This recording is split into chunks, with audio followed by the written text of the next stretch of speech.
రామోజీ టీవీకి స్వాగతం. న్యాయం జరగకపోతే కలెక్టరేట్ దిగ్బంధం తప్పదు.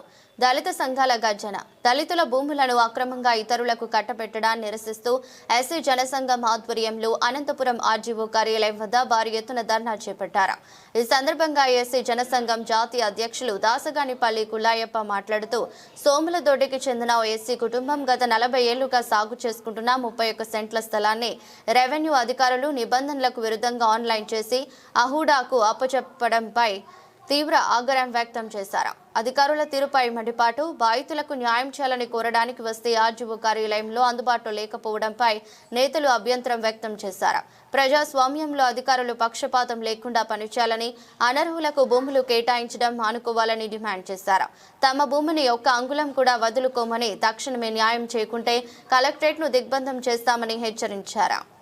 ఈ యొక్క కార్యక్రమానికి ఏదైతే సమస్య పైన విచ్చేసినటువంటి ప్రతి ఒక్కరు కూడా ఎస్సీ ఎస్టీ ప్రజా సంఘాలన్నిటి కూడా నా యొక్క ధన్యవాదాలు తెలియజేస్తా ఉన్నాం.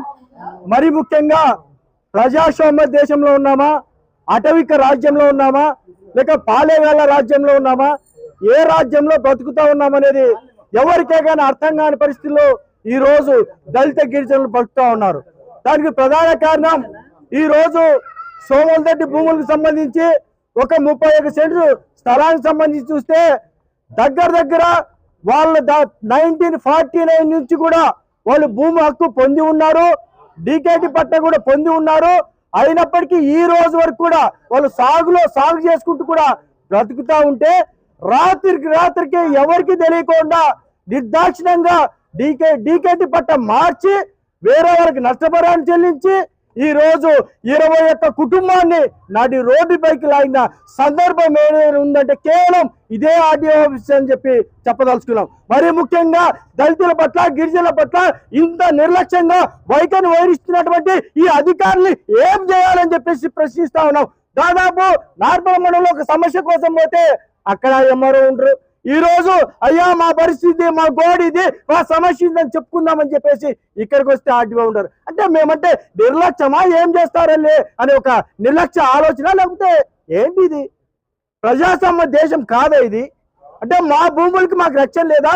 ఎప్పుడో ఇందిరమ్మ గాంధీ హయాంలో పంచిన భూములు తప్ప మరి 1 సెంటు కూడా పంచని ఈ ప్రభుత్వాలు పేదల పట్ల, మరి ముఖ్యంగా ఎస్సీల పట్ల ఇంత నిర్లక్ష్యాన్ని ప్రదర్శిస్తా ఉంటే మేము దళిత గిరిజన ప్రజా సంఘాలుగా చూస్తూ ఉండాలా? మేము చూస్తూ ఎన్ని రోజులు ఉండాలి? మా ఆవేదన తెలియజేసిన బాధ్యత మాకు లేదా? మాదైన భూమి 1 అంగుళాన్ని కూడా వదిలిపెట్టమని చెప్పేసి హెచ్చరిస్తా ఉన్నాం. ఈ రోజు ఆర్డీఓ తప్పించుకోవచ్చు, రేపటి రోజు మరొకసారి వస్తాం, అవసరమైతే కలెక్టర్ ఆఫీస్ కూడా దిగ్బంధం చేస్తామని చెప్పేసి హెచ్చరిస్తా ఉన్నాం. ఏదేమైనా సరే ఈ రోజు చంటి బిడ్డలు వేసుకొని ఆడపిల్లలు, ఆ తల్లులు వాళ్ళంతా ఎంత బాధ అనుభవిస్తా ఉన్నారు. చిన్న పిల్లలు సైతం ఆర్డీఓ ఆఫీస్ దగ్గర కూర్చొని అయ్యా మా బాధ ఇది, మా గోడిది, మమ్మల్ని పట్టించుకోండి అని నెత్తినవరు కొట్టుకుంటుంటే వీళ్ళు ఏమైనా పట్టించుకుంటా ఉన్నారా? మేము ఈ రోజు ఆ మహనీయులు డాక్టర్ బాబాసాహెబ్ అంబేద్కర్ ఇచ్చే రాజ్యాంగ స్ఫూర్తితో శాంతియుతంగా నిరసన తెలియజేయాలని వచ్చాం. లేదు ఇదే విధంగా నిర్లక్ష్యాన్ని వీళ్ళు ప్రదర్శిస్తే మాత్రం మా విశ్వరూపాన్ని, మా దళితుల ఐక్యతని, గిరిజనుల ఐక్యతని చూస్తారని చెప్పేసి హెచ్చరిస్తూ, ఏదేమైనా సరే ఆర్డీఓ గారు 1-2 రోజులు మాత్రమే మీకు టైం ఇస్తా ఉన్నాం. ఈ సమస్య పరిష్కారం చేయగలిగితే ఓకే, లేదంటే జరగబోయే పరిణామాలకి మీరే బాధ్యత వహిస్తారని చెప్పి తెలియజేస్తా ఉన్నారు. మీరు డబ్బుల కోసం ఎంత మందిని నాశనం చేస్తారని చెప్పేసి ప్రశ్నిస్తా ఉన్నాం. పక్కనే ఉన్నటువంటి ఒక అగ్రకులానికి చెందినటువంటి 61 సెంటు స్థలం ఉంది, వాళ్ళది పట్టించుకోరేమే. ఆ పక్కనే ఒక రఘునాథ్ రెడ్డి అనే ఒక పర్సన్ కి 3.5 ఎకరం ఉంది, వాళ్ళది పట్టించుకోరేమే. అంటే 31 సెంటు మాత్రమే వీళ్ళ అన్నగారి వర్గాలు, వీళ్ళు ఏం చేస్తారు, వీళ్ళు పేదలు, వీళ్ళు ఎస్సీలు అనే మీ ధైర్యం? మేము అన్ని కుల సంఘాలు కలుపుకుంటాం, ఎస్సీలు ఎస్టీలు అన్ని కలుపుకొని పెద్ద ఎత్తున కూడా ఈ యొక్క ఆర్డీఓ ఆఫీస్ జస్ట్ ఈరోజు షాంపుల్ మాత్రమే, ట్రైలర్ మాత్రమే, అసలు సినిమా త్వరలో చూస్తారని చెప్పేసి తెలియజేస్తూ, ఏదేమైనా భవిష్యత్ తరాల కోసం కాదు, ఉన్న తరాలు బతకడానికి చాలా ఇబ్బంది పడతా ఉన్నాం. రోజు మాట్లాడుతూ ఉంటాం భావితరాల భవిష్యత్తు కావాలని. భావితరాల భవిష్యత్తు పక్కన పెడితే ఉన్న తరాలనే కాపాడుకోలేకపోతారు. రోజు ఒకరిని కొడతారు, ఒకరు తంతారు, ఇవ్వకపోతే భూములు లాక్కుంటారు, మర్డర్లు కూడా చేసే స్థాయికి వస్తారు. మరి ఇంకో దారుణమైన సంఘటనలు చెప్తా ఉన్నాయి. ఈరోజు ఏదైతే ఈ యొక్క భూములకు సంబంధించిన అంశాల్లో మేము ఆ భూముల్లోనే లేం, దాస్గారి పలుకులైపోయిన వాడు ఒకడున్నాడు, ఎఫ్ఐఆర్ కట్టండి అని చెప్పడం, బుక్కల సముద్రంలో కట్టేయడం. నా పైన అక్రమ కేసులు కట్టించారు, ఎఫ్ఐఆర్ చేశారు. నేనేమైనా భూములు ఎవరివైనా లాక్కున్నాను, ఏమైనా మాత్రమే కబ్జా చేశారా? దేనికోసం నా పైన ఎఫ్ఐఆర్ చేశారని చెప్పేసి పోలీసులు కూడా అడుగుతా ఉన్నాం.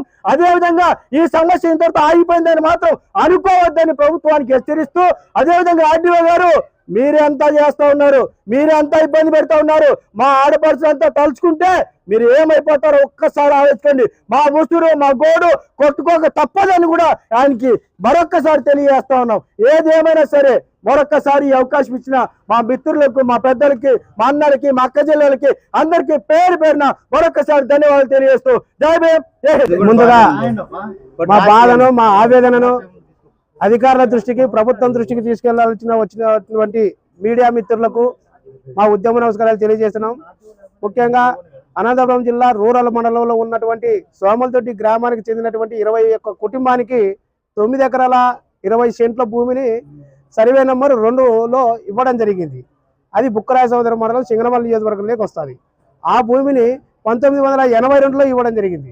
అంటే అసైన్మెంట్ చట్టం ప్రకారం భూమి లేని నిరుపేద కుటుంబాలను గుర్తించి ప్రభుత్వం వారు ఇచ్చారు. అప్పుడు ఇంద్రమ్మ ప్రభుత్వంలో. మళ్ళీ మిగతా ప్రభుత్వాలు 2007కు మాత్రమే, కాంగ్రెస్ ప్రభుత్వంలో మాత్రమే భూ పంపిణీ చేశారు. మళ్ళీ ఈ 2 ప్రభుత్వాలు చేయలేదు. టీడీపీ కావచ్చు, లేదంటే బీజేపీ కావచ్చు, లేదంటే జనసేన కావచ్చు, వైసీపీ కావచ్చు. పేదలకైతే భూములు లేదు, కానీ మా భూములు గుంజుకునేకి ప్రభుత్వాలు 2 సుముఖంగా ఉన్నాయని చెప్పి ఈ సందర్భంగా తెలియజేస్తున్నాం. అదేవిధంగా ఈ భూమి 9 ఎకరాల 20 సెంట్లు మేము ఒకటే అంటున్నాం, ప్రజల ప్రయోజనం కోసం అసైన్మెంట్ చట్టం ప్రకారం తీసుకోవచ్చు. ఏదైనా ప్రభుత్వ కార్యాలయాలు కడుతున్నారా? లేదు. ఏదైనా రెసిడెన్షియల్ స్కూల్ కడుతున్నారా? లేదు. తప్పుడు రికార్డులు సృష్టించి రెవెన్యూ అధికారులు దాదాపు, అంటే నాకున్న సమాచారం ప్రకారం ఒక్కొక్కరు 20 లక్షలు 30 లక్షల రూపాయలు దాంట్లో లంచాలు తీసుకొని తప్పుడు రికార్డులు సృష్టించినారు. 1982లో పట్టాలు ఇస్తారు, 1982లోనే తీసేస్తారంట, క్యాన్సిల్ చేస్తారు. అంటే ఎవరి దగ్గర ఉంటాయి పట్టాలు? ఇవి ఎవరి దగ్గర ఉంటాయి రికార్డులు? ఆర్డీఓ దగ్గర, తహసీల్దార్ దగ్గర ఉంటాయన్నమాట. ఈడ మాదిగా మాలలు, సుగాలలు, ఎరుకులు డబ్బులు ఇవ్వలేరు కదా. కాబట్టి ఉన్న వర్గాలు అయితే, రెడ్డిస్ వాళ్ళు అయితే డబ్బులు బాగా ఇస్తారని చెప్పేసి వాళ్లకు కట్టబెట్టడం జరిగింది. మేము ఒకటే చెప్తున్నాం, మేము ఇందాక అన్నట్టు రెసిడెన్షియల్ స్కూల్కి ఇస్తావా, ఫ్రీగా రాసిస్తాం మేము. ఎందుకంటే విద్యను గౌరవిస్తాం, ప్రజలను గౌరవిస్తాం, చట్టాలను గౌరవించేటోళ్ళం కాబట్టి మేము ఇస్తాం. కానీ ఆవిడ వాళ్ళు ప్రభుత్వ భూమిని ప్రభుత్వమే కొంటుందంట. ఆవిడ ఎక్కడి నుండి వస్తుంది? ఆవిడ అనేది కూడా ప్రభుత్వ సమస్య కదా. ప్రభుత్వ భూమిని ప్రభుత్వం కొంటుంది. అంటే ఎంత మోసం చేస్తున్నారో రెవెన్యూ అధికారులు అనేది స్పష్టంగా అర్థమైనది. ఆవిడ చైర్మన్ గారికి కూడా ఒకటే తెలియజేస్తున్నాం, ఆయనకు చట్టం తెలియకపోతే మా దగ్గరికి వచ్చి నేర్చుకోవచ్చు, బుక్కులు తీసుకొని అని చెప్పేసి చైర్మన్ గారికి కూడా తెలియజేస్తున్నాం. వీలైతే కలెక్టర్ గారు కూడా నిర్లక్ష్యం వీడి మా భూములు, మా దళిత భూములకు ఇచ్చే విధంగా చూడాలి. అదేవిధంగా ఇదే సింగనమల్లి నియోజకవర్గంలోనే బుక్కరాయ సముద్ర మండలం దెంతలూరు గ్రామంలో సర్వే నెంబరు 276 సర్వే నెంబరు ఒక వీఆర్ఓ కబ్జా చేశాడు. 1923లో ఎక్కించుకుంటాడు పాస్బుక్, 2023లో ఎక్కించుకున్నాడు.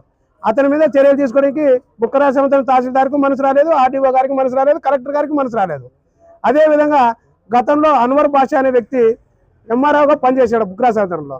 కేకే అగ్రవరంలో ఒక దళిత మాదిగ అమ్మాయికి 4 ఎకరాల 20 సెంట్లు సర్వే నెంబర్ 4లో భూమి ఇస్తే ఆ భూమి తహసీల్దార్ తల్లి గారి పేరుతో ఎక్కించుకుంటారు. అంటే రెవెన్యూ అధికారులు ఎంత అవినీతి పరులో ఇప్పుడు బాగా దీన్ని చూస్తే స్పష్టమవుతుంది.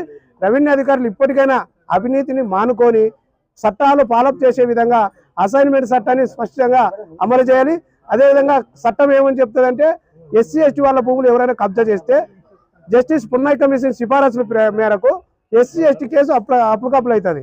కానీ ఆ ఎస్సీ ఎస్టీ కేసులు కట్టాలంటే కూడా పోలీసులు కూడా దీంట్లో రాజకీయాలు చేసి పోలీసులు కూడా మమ్మల్ని అనేది ఈ 2 శాఖలు కలిసి దళితులను తీవ్ర ఇబ్బందులు పెడుతున్నారు. సోమలతోటి గ్రామం 21 కుటుంబానికి భూమి ఉండాల్సిందే. ఆ భూమిని ఎవరు లాక్కుండే కాదు.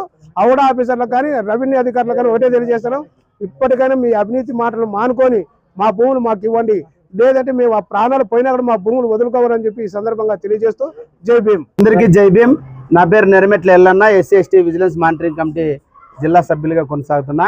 ప్రధానంగా అనంతపురం రూరల్ మండలంలో ఉన్నటువంటి సోములతోటి గ్రామంలో ఎస్సీలకు సంబంధించిన భూములు ఏవైతే ప్రభుత్వం తిరిగి ఔడాకి అన్యాయక్రాంతంగా అప్పచెప్పిందో, లేదా వాళ్ళు అమ్ముకొని ఒక వ్యక్తి పేరుని ఆన్లైన్లో పొందుపరిచి వాళ్ళే రియల్ ఎస్టేట్ వ్యాపారం చేస్తున్నారనేది ఈ సందర్భంగా మనకి తెలుస్తుంది.